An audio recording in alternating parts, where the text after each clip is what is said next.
And we are joined now by Evan Bland from the Omaha World Herald to talk a little more baseball with the Nebraska side of things. Evan, how are you this morning? Hey, yeah, doing well. Good morning. AB, we don't do this near enough, and I know you're probably like, "Why is this guy nice to me in public?" Man, I think you fly under the radar, but you do such good work without a lot of kudos sometimes. I think because you're just unassuming by nature. I have to say it out loud. You do a lot of good, cool things, man, and I appreciate it. Oh, appreciate that, David. No, it's great. There's a lot of good stories to tell, and I don't know. I'm not the biggest hot take artist in the world, but I just think anything we can do to connect fans with the people and teams they root for, it's just gonna enrich lives. So hopefully that's what's going on. Evan, I think it's the salt and pepper, man. It just oozes measured.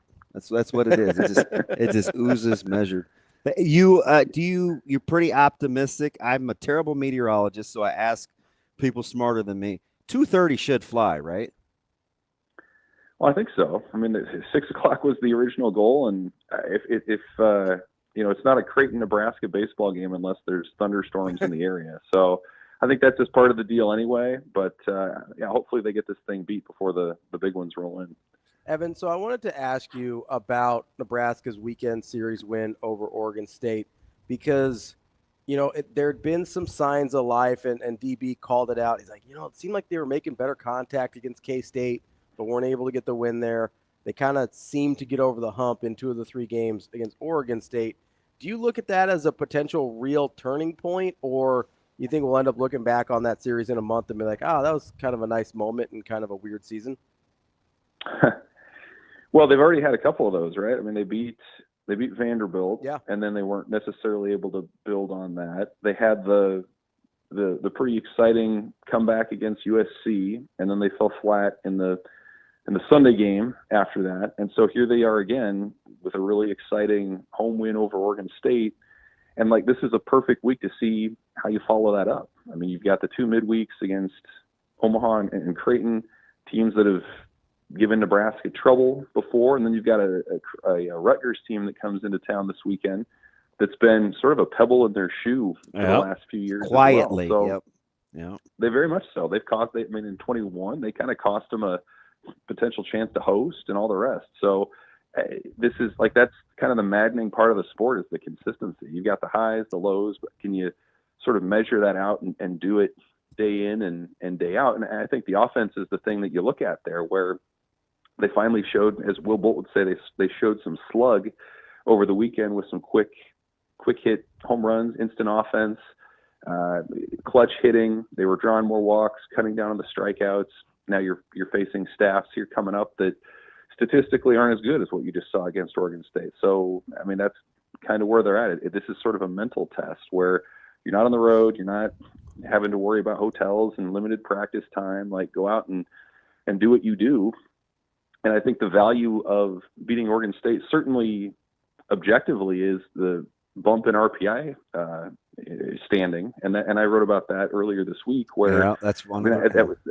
It was huge from a potential at large standpoint moving forward. And then the intangible stuff's the interesting thing. What is that little shot of confidence and belief and validation do for this team? It was fun for the weekend, but what does it look like now with another busy week coming up? Okay, so let me ask, how do you think they're approaching this? Is right coming off the series win against Oregon State is obviously good confidence. Creighton, listen, the streak is well documented.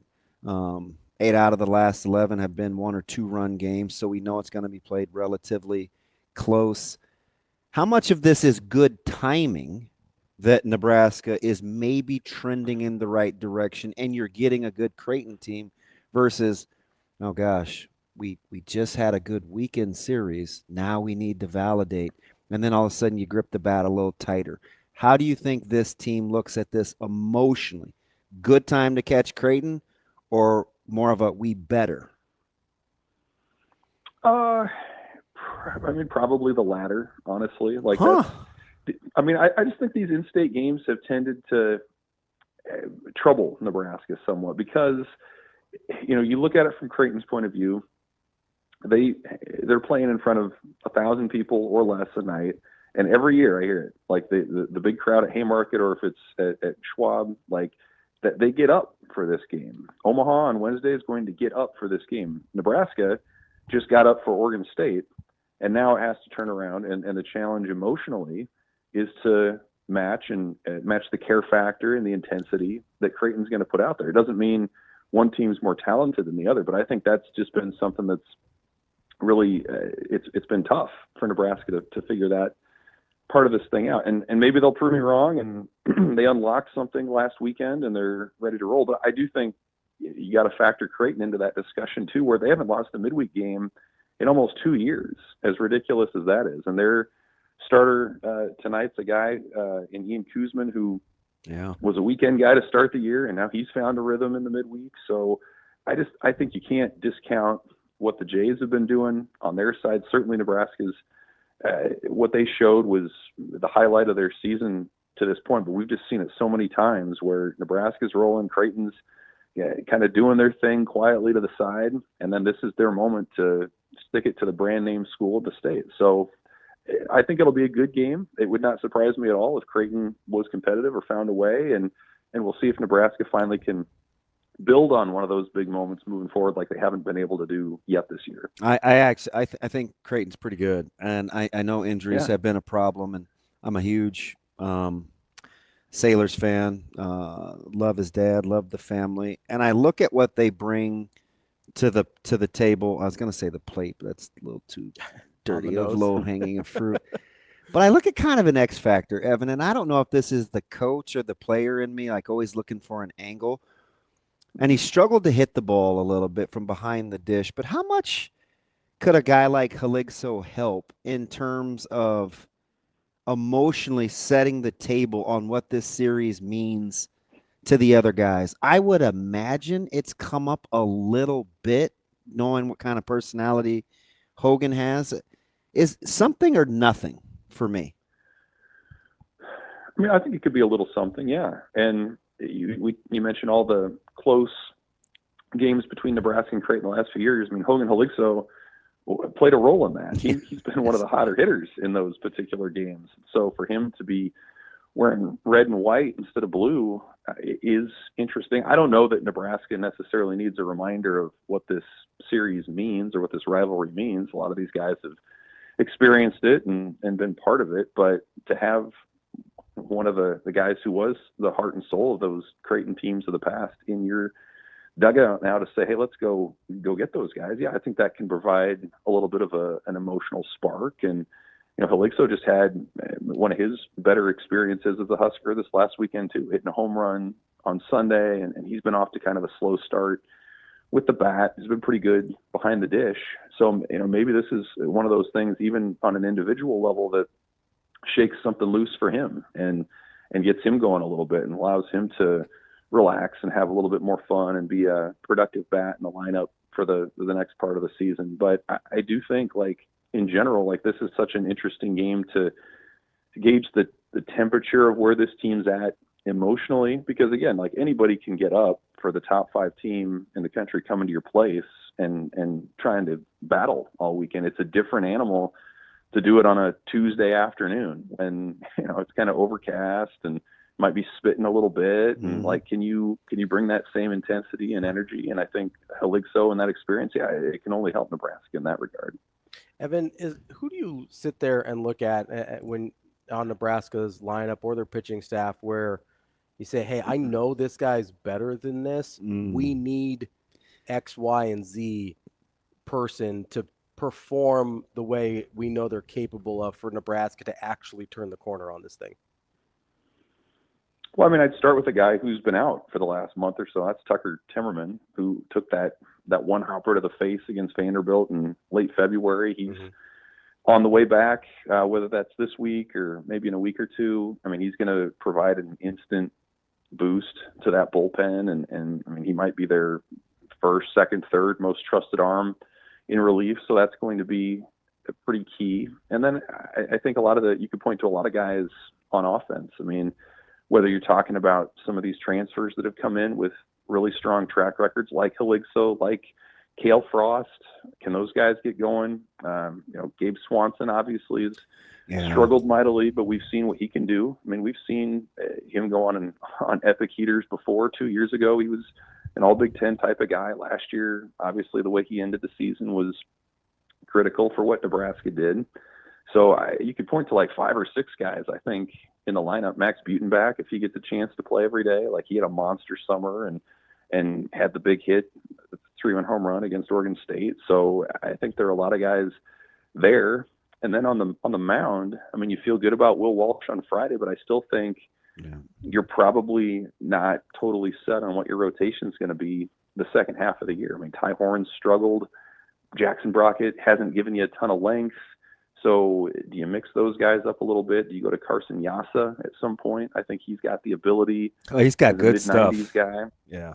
Absolutely. Like tonight's a perfect example of like if Yassa goes out and throws a quality start and strikes out 8 guys, like that's the kind of performance that can move you into a Saturday role next week when you go back into the Big Ten. So I think that part's a little bit unsettled at this point as well. So a lot of guys who've shown it elsewhere, who maybe have some experience, who've been key pieces of winning Nebraska teams in the past.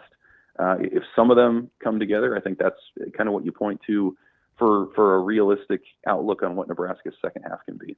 So let me ask you something, because a lot of people, we talk about Swanson a lot over the last couple of years, but his body of work says he's more streaky than anything else. And now he's gotten back-to-back slow starts during the season. You mentioned how he picked up. If we were going to kind of do some word association with Swanson, because he always comes up as a guy that's got to get it going, do you think now this is just kind of who he is, or do we still revisit 2 years ago in terms of his hitting prowess? We just wait for him to get hot, or is he a good hitter?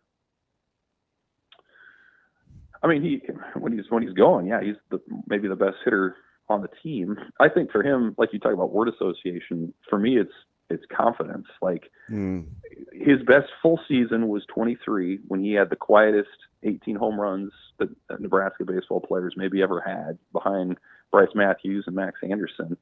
And then, in 24, I was actually going to write a story about him early in the year, and he lost his job like pretty quickly in the season because he wasn't performing. He got a chance and came back later and figured it out. And he would tell you that he felt some pressure. He came to Nebraska. I don't know that everyone knows his story fully. He came to Nebraska as a walk-on and went on scholarship before the 24 season, or at least partial scholarship. And so he felt the pressure to perform, and it didn't happen for him. And he finally kind of said, whatever, I don't care. And he went out and did really well to end the season. I think there was probably an element of that this year too, where everyone looks back on what he did last year, especially in the Big Ten tournament and the regional, and it just hasn't connected for him outside of that opening weekend. So I think as the weather heats up, maybe some of that confidence comes back, and Nebraska's offense gets to the point where it's not turning to him to produce. If other guys can pick up some of that slack, I think that's where he thrives the most, is when he's not necessarily looked upon as that guy who's going to make or break the day. If he can be their second or third guy, or have some protection in the lineup, I think absolutely the ingredients are there for him to have another breakout season. But yeah, I think ultimately when you look back on his career, he's a guy who has had some epic streaks. He had some real dips and areas of frustration where you wish there was more consistency. But the best part for him right now is his story is not fully written. And I do think in an offense that's very much centered on speed and table setting, like he's a guy who absolutely could clean up if he gets rolling. All right, let me get you out on this, Evan. Ideally, if Nebraska's going to get this one done today, what's the situation on the mound look like for you if I give you over under 2.5 pitchers? I mean, I would take the over. It would take for Nebraska to finish this thing. I think Yassa can give you five. Yeah. He's shown that pretty consistently. And then depending on the situation, you could go Christo, you could go Worthley. They've tended to go freshmen in a lot of these midweek games. Christo seems to kind of be getting it going. He does. Yeah, I mean, I think he's embracing kind of the role, jumping into the fire. They like to say he's in the grease, like that's where he likes it. Yeah. Like he just, he's that kind of guy. So I think I'd take the over on that. Okay. And I bet you'll probably see a freshman arm or two would be my guess as well. Colin Novacek or Gavin Blackowitz or Blackowitz is somebody, kind of I'm thinking. Price Bender, maybe someone like that. But and Creighton too. Like typically, like I mentioned Kuzman, like he's a guy who could give you 4 or 5, which is a little unusual in these midweek games for Creighton too. Typically, it's the Johnny Holstaff sort of approach. So He can shove. actually I think you'll like him. He's pretty legit. I'm going to have to start doing a deep dive on the last time, like both starting pitchers in a Nebraska Creighton game went at least 5. You probably have to go way back. So we'll see how it goes. I was going to say went more than 2. Evan, we appreciate the time as always. Enjoy the game tonight. We'll talk to you later. Thanks, Evan. Appreciate it, guys. You got it. Today with the 2:00 or 2:30 start, I assume you're going to shoot over there. Are you looking at this like as a fan where it's like, okay, show me that Oregon State is portable, or is this different for you because from a media standpoint, you understand conference, non-conference, in-state, what it brings, and it's something different when these two teams meet? Yeah, it's definitely different when these two teams meet, but that doesn't discount the idea that Nebraska has played really poorly in midweek games for several years now, and they have an opportunity in front of them to kind of not only continue the momentum of the Oregon State series, but also chip away at this idea that they don't treat midweek games the same way they treat weekend games. And so Creighton's had their number. I mean, it was just last year that Nebraska had them on the ropes in late March and couldn't close the game down in their bullpen. So I think this is a big opportunity for Nebraska to just kind of continue to put one foot in front of the other. I mean, you're not going to climb out of it. They were 10-14 going into the series against Oregon State. They're now 12-15. Like you just have to keep putting a foot in front of each other, keep inching along, try to get this thing back on the tracks. You have Big Ten play. You're going to be at home more. There was plenty of conversation in the baseball circles about how many road games Nebraska's played and if that's ultimately been detrimental to their ability to find consistency. But here you're playing in the state against a familiar opponent, someone that should give you a little extra juice if you've been around the program these last couple of years because you haven't beaten them. Creighton's pretty much owned Nebraska baseball. And so I think they have an opportunity in front of them to kind of do multiple different things. And they kind of just need to keep moving forward. And today presents an opportunity to do that. Schaefer, because we keep asking this question, whether of you or some of our other guests, if Nebraska can turn the corner from Oregon State and have that be sort of a line in the sand moment where they turn into this team we thought they are capable of being. But I guess not to play pessimist here, but there is another side of that coin, right? That it does end up just being sort of this, they played really well for this series and then go back to being this sort of inconsistent team we've seen so far. And I guess my question is, what are the consequences if that's the case in terms of Nebraska doesn't ever really figure it out this season? Like, what does that look like? Well, I mean, the consequences, the obvious ones, are they're just not going to make the Big Ten tournament. They're not going to make the NCAA tournament, and the season is a failure. And that's pretty hard to stomach given the expectations of when you're ranked at the beginning of the year, coming off of winning the Big Ten tournament last year, having a good season, looking like you were on the ascent. And I don't think it means that Will Bolt's job is up in question because I think he signed an extension here recently. And I don't think Nebraska is in a position where they're just going to pay a bunch of money to move on. And I don't necessarily know that they should either. But it just continues this unfortunate men's sports narrative where Nebraska sports right now are just unable to follow up success with more success. This peaks and valleys thing. And so, and when I say Nebraska men's sports, I'm just talking wrestling, football, basketball, baseball, more of your team sports, if you will, than kind of individually oriented ones. So just a caveat so nobody yells at me for that. I think that's the frustrating thing, from the larger picture side of it. It's been tough to be a Nebraska athletics fan. If you don't care about Nebraska volleyball and even women's basketball, they put together 2 strong years here in a row now, but there's just been a lot of peaks and valleys of Nebraska athletics.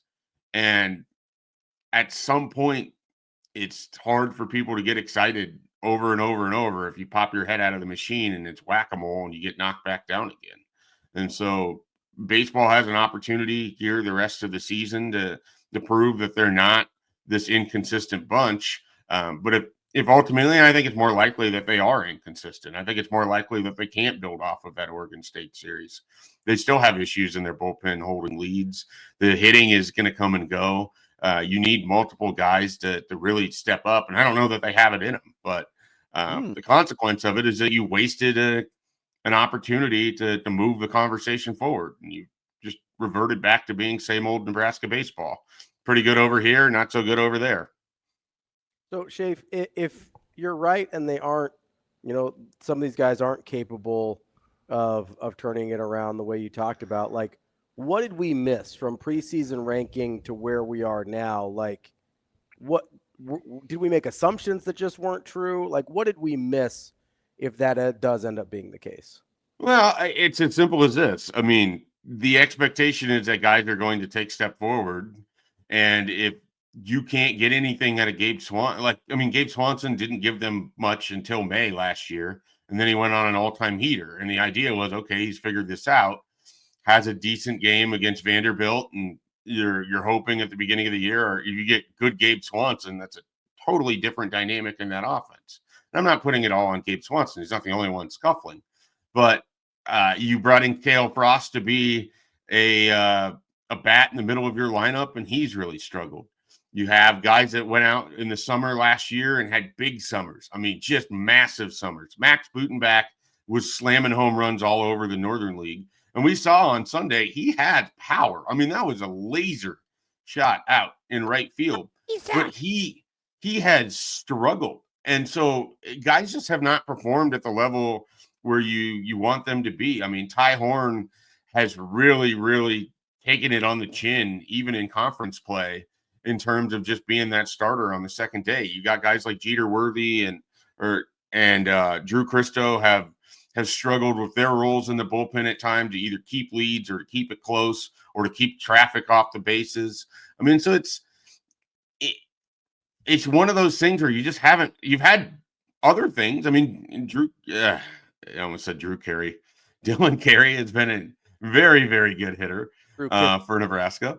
And Nunez has been really good for Nebraska. And so, I mean, you've had guys that have stepped up, but you just haven't had enough of it. And they haven't had a lockdown pitching performance. I mean, Will Walsh has been good. Jackson Brockett has been pretty good.